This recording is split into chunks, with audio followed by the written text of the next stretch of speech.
महाराष्ट्र भवनसारखी शुभ वास्तू आपल्या या नवीन बनत आहे.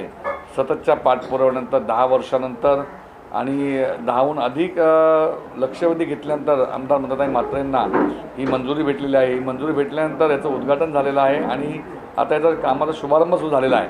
लवकरच ही वास्तू आपल्या नवी मुंबईत बनणार आहे आणि हे कुठंतरी एक भूषण आहे. राज्यामध्ये आपल्या महाराष्ट्र भवन बनतं आहे आणि या महाराष्ट्र भवनामध्ये आपल्या बाहेरचे विद्यार्थी इथे येणार आहेत, आपले पाहुणे इथे येणार आणि त्यांना राहण्यासाठी कुठेतरी जागा उपलब्ध करून दिलेल्या आहे आमदारांनी. आणि अशा चांगल्या कामामध्ये कुठेतरी पिंडदान करून खोडा घालणं चुकीचं वाटतं आहे. आणि ही चुकीची कामं करताना आंदोलन तुम्ही करा, आंदोलन करताना तुम्ही योग्य पद्धतीने आंदोलन करा. आंदोलन कोणाकडे करावे, याचा जाब कोणाकडे विचारावे, याची तुम्हाला सगळ्यांना भान राहायला पाहिजे. याचा जाब विचारणं तुम्हाला नक्कीच तुम्ही सिडकोला याचा जाब विचारू शकला असाल किंवा आमदार ममताताई म्हात्रे यांच्यावर बसून तुम्ही याच्यावरती विचार विनिमय करू शकला असाल. पण ते न करता आपण पिंडदानसारखं आंदोलन करता हे चुकीचं वाटतं आहे आणि त्याचमुळे आम्हाला ही भूमिका वाटणं गरजेचं वाटलं. नक्कीच या अगोदर त्यांना करावंसं वाटलं नाही, कारण या अगोदर इलेक्शन नव्हते. गेली 6 वर्ष इलेक्शन लांबलेलं आहे हे सगळ्यांना माहिती आहे. आणि आता कुठेतरी हा निवडणुकीचा कालावधी आहे आणि अशाच वेळेमध्ये प्रकाश ज्योतामध्ये येण्यासाठी त्यांनी हे केलेलं आंदोलन असावं असं मला वाटतं. नक्कीच मी आता तेच सांगितलं आहे, प्रकाश ज्योतामध्ये येण्यासाठी त्यांनी केलेलं काम आहे.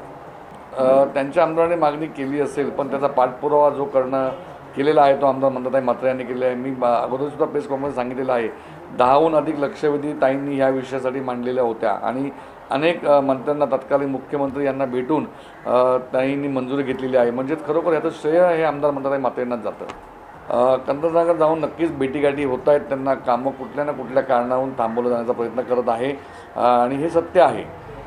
आणि त्यात नक्कीच जर तुम्ही असं केलं तर काम हे हळूच होणार आहे.